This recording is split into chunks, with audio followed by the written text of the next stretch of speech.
Mucho gusto. Renovamos la serie de conferencias. En este caso vamos a hablar sobre parasitosis. Acá podríamos decir muchas palabras.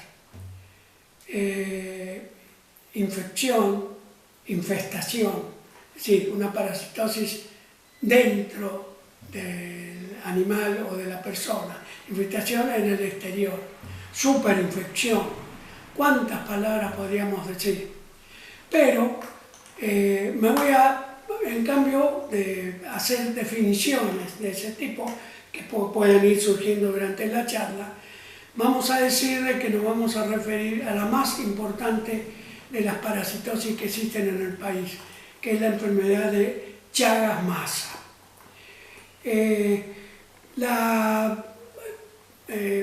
Zoonosis son enfermedades transmitidas de los animales al hombre. Y generalmente decimos antropozoonosis, aquellas enfermedades del hombre transmitidas desde el animal. Son prácticamente sinónimos. Antes de referirme directamente al Chaga, tenemos que decir de que hay esta relación parasitaria es una relación ecológica, es decir, es una adaptación que existe entre diversas partículas vivientes, sean parásitos, virus, bacterias, espiroquetas, con los animales y con el ser humano. Entonces, en esa adaptación tan especial es de tipo parasitario, en donde el huésped le proporciona al parásito protección y alimentación. Hay diversos tipos de parasitosis, entonces tenemos un comensalismo, es decir, todos los seres humanos tenemos parásitos. Por ejemplo, amebas, simples amebas, totalmente benignas, que se alimentan, están en el intestino y no nos producen absolutamente ningún daño. De ahí a graves parasitosis hay una serie muy importante de parásitos que ya vamos a ver. Hay parásitos muy comunes en los niños, por ejemplo los oxurus, enterobivalmiculares. Hay parásitos relativamente comunes en el país, como ser el Ascaris lumbricoides. Otros que suceden en ciertas epidemias en la zona nuestra, como ser la triquinosis.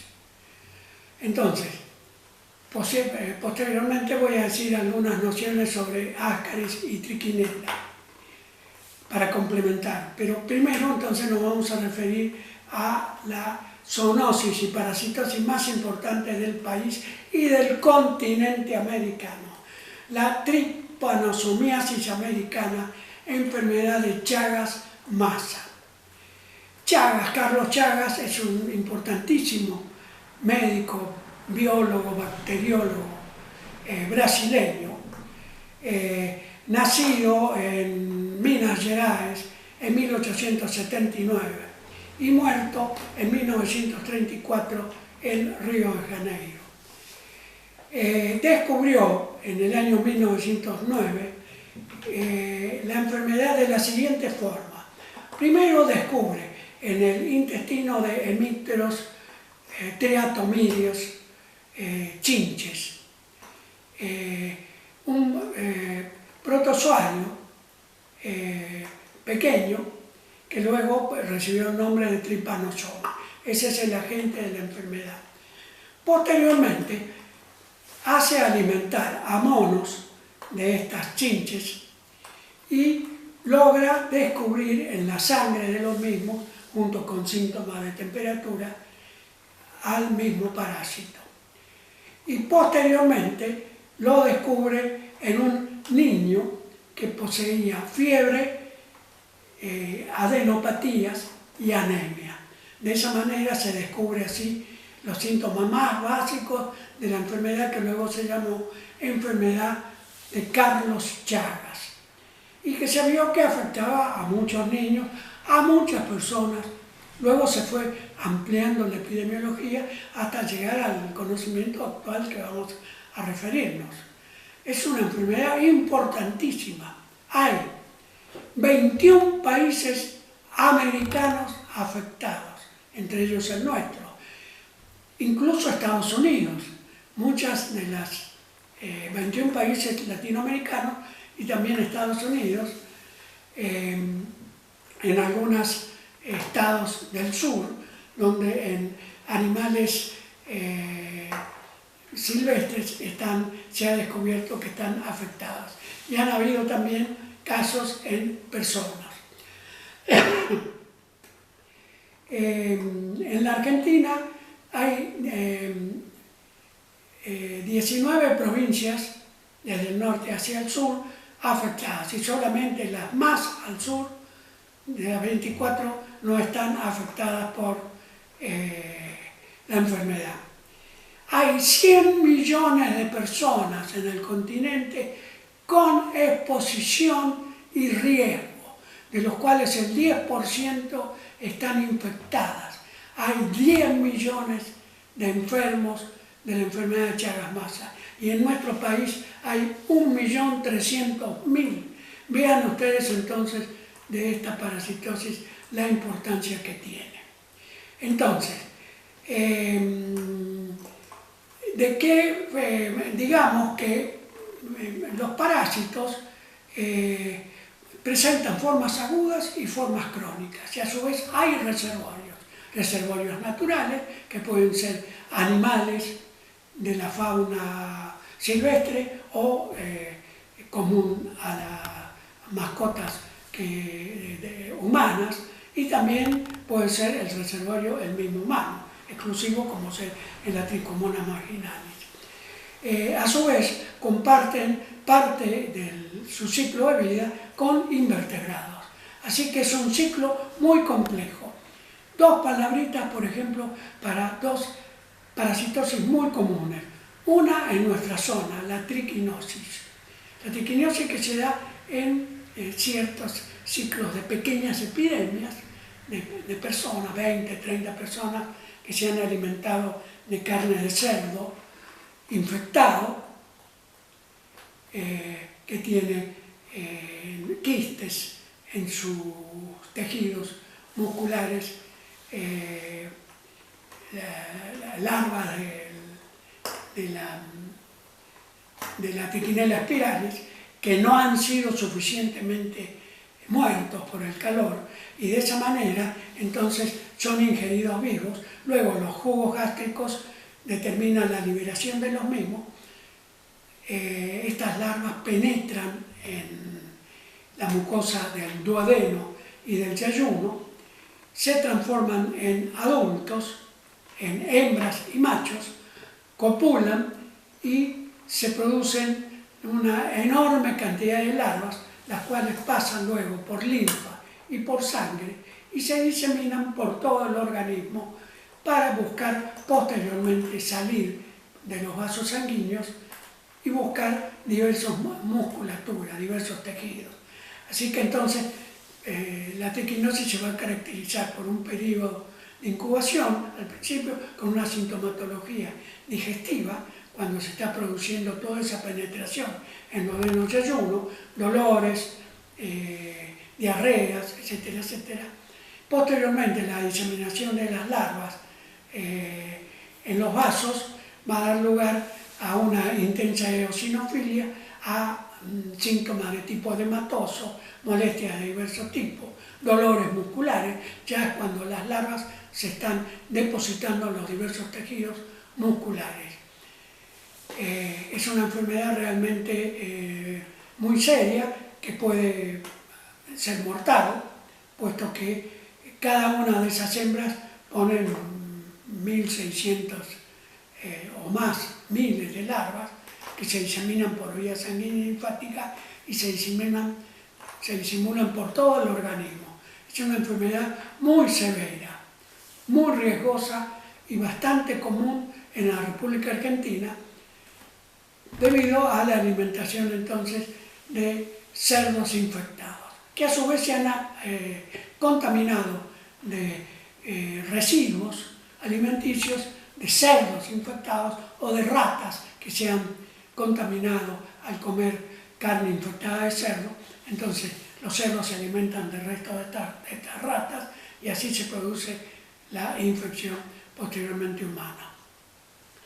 El ascaris, que está bastante común, sobre todo en niños, en la República Argentina, tiene una epidemiología más o menos parecida, es decir, se elimina por huevos desde la materia fecal, es ingerida a través de la alimentación o por las manos sucias o por la contaminación de alimentos vegetales o de otro tipo.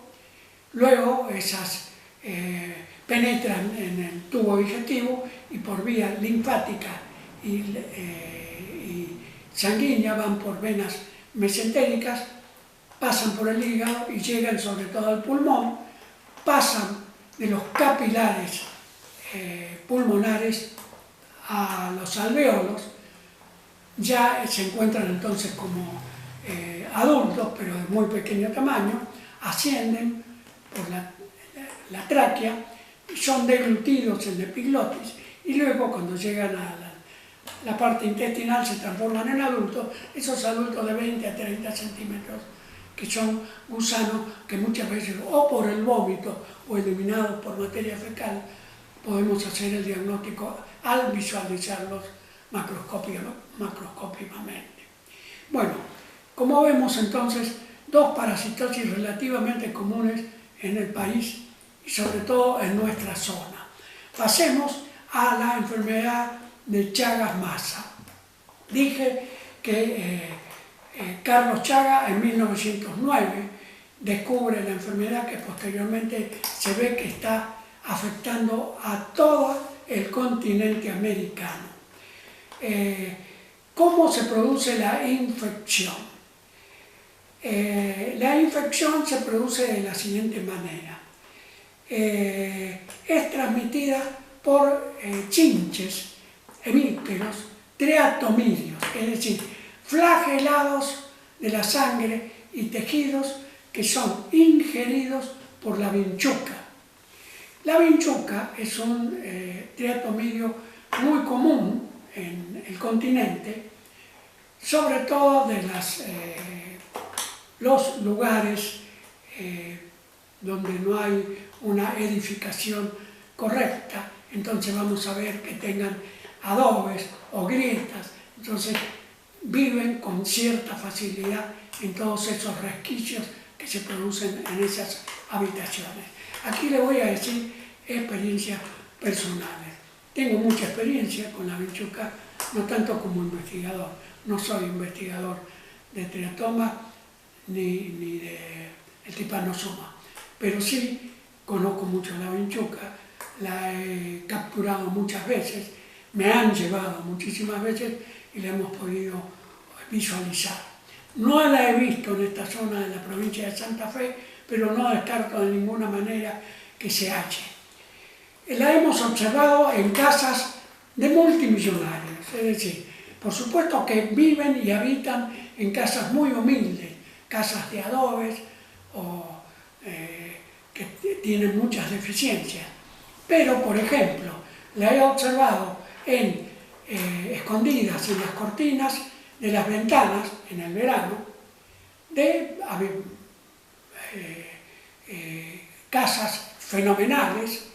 ¿De dónde vienen? Vienen de un taller vecino que viven ahí, pero como los talleres trabajan de 8 a 4 o 6 de la tarde, la gente se va. Entonces la vinchuca sale y va a la casa vecina, como en el verano. No es que en el invierno que está todo cerrado, se esconden entre las cortinas. Allí es donde las he visto y las hemos espantado o matado. Por supuesto que entonces nadie está exento de ser picado por las vinchucas, ni aún en la casa más extraordinaria que pueda ser, porque vemos entonces que vienen de otros lugares.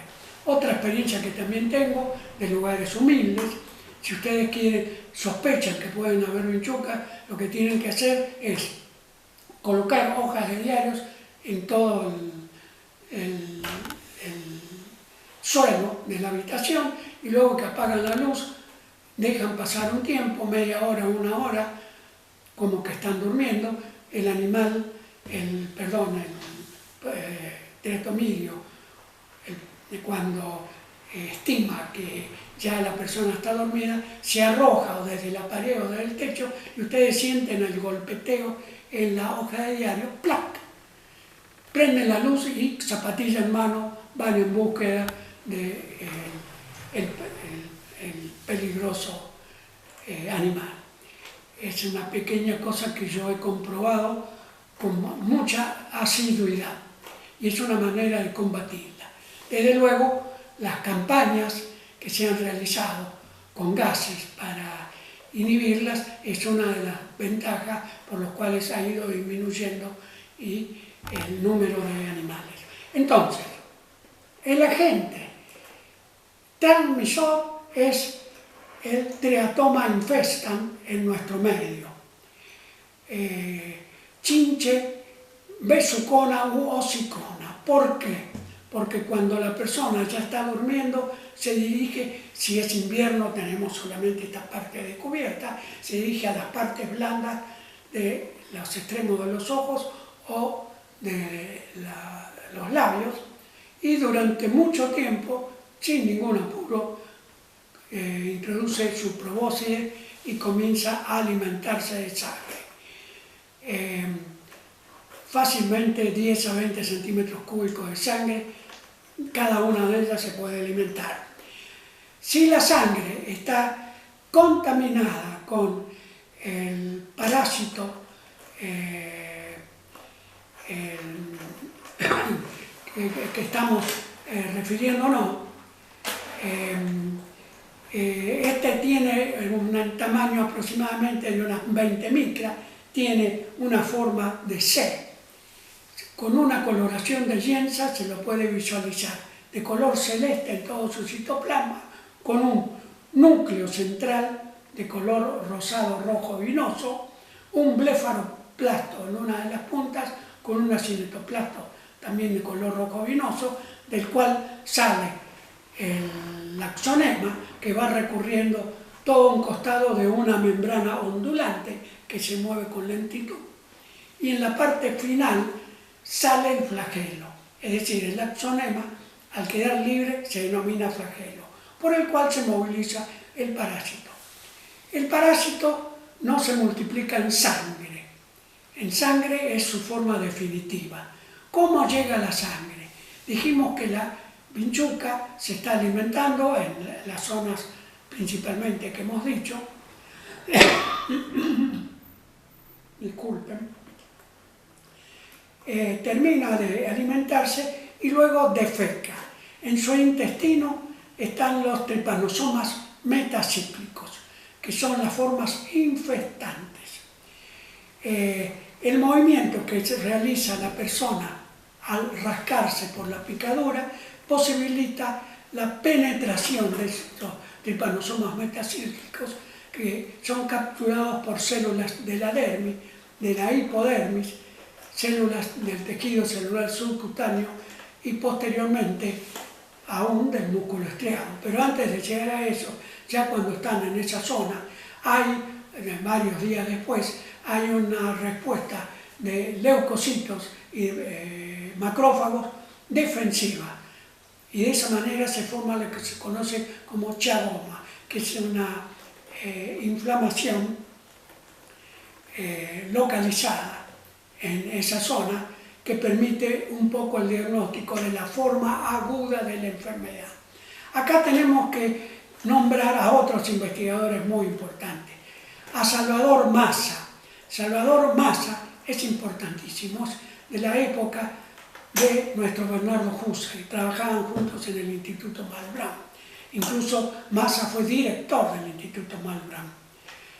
Casi simultáneamente al premio Nobel que recibe Husserl, Massa estaba haciendo importantísimos descubrimientos del triatoma en San Salvador de Jujuy y en Santla. Resulta que Massa, que había nacido en General Rauch, provincia de Buenos Aires, en 1879. Cuando es grande, el momento de su muerte es en 1947 en Monterrey, mientras estaba en un en un congreso de medicina importantísimo donde era primera figura y posiblemente murió también por la enfermedad que lo aquejaba a él. Muere entonces en 1947 en Monterrey.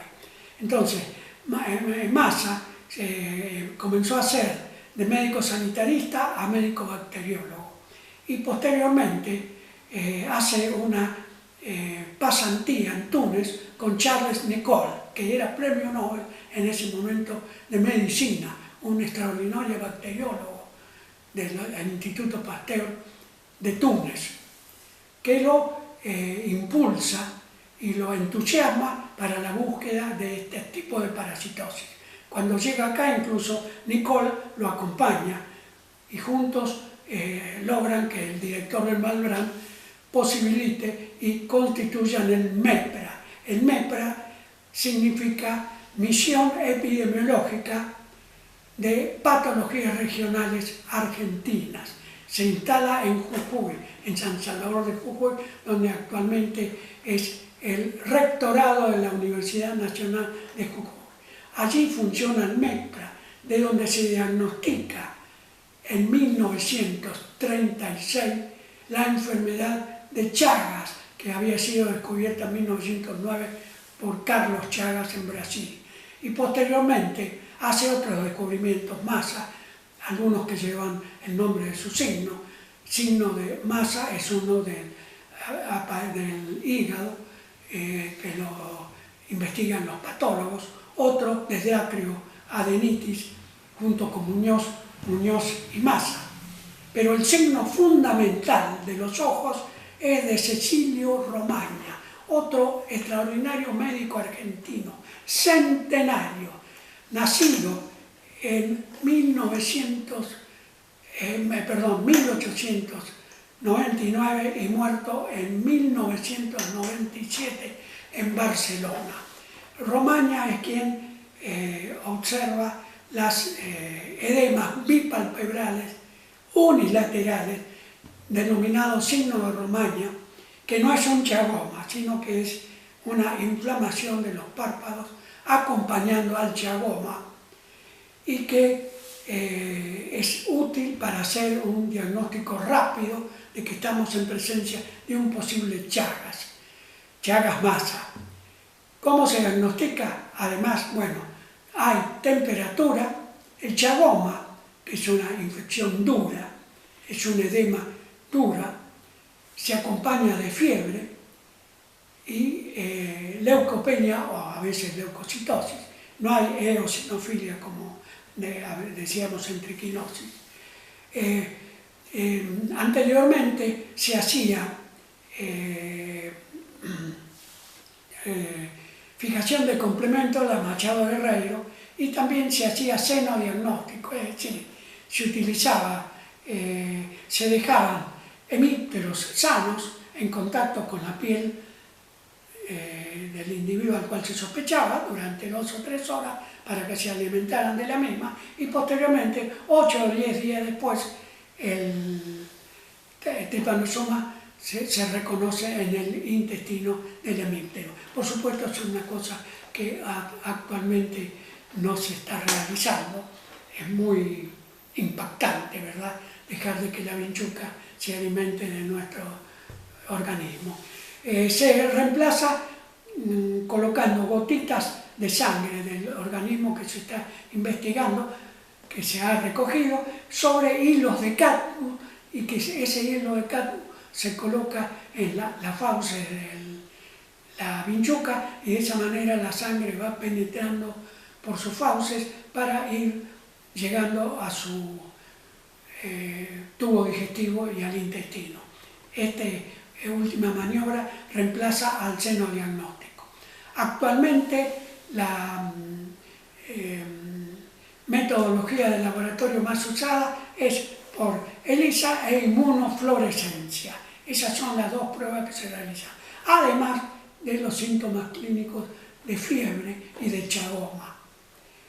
Es muy importante acá decir algo que posteriormente, posiblemente estemos ante la presencia quizás de un próximo Nobel argentino.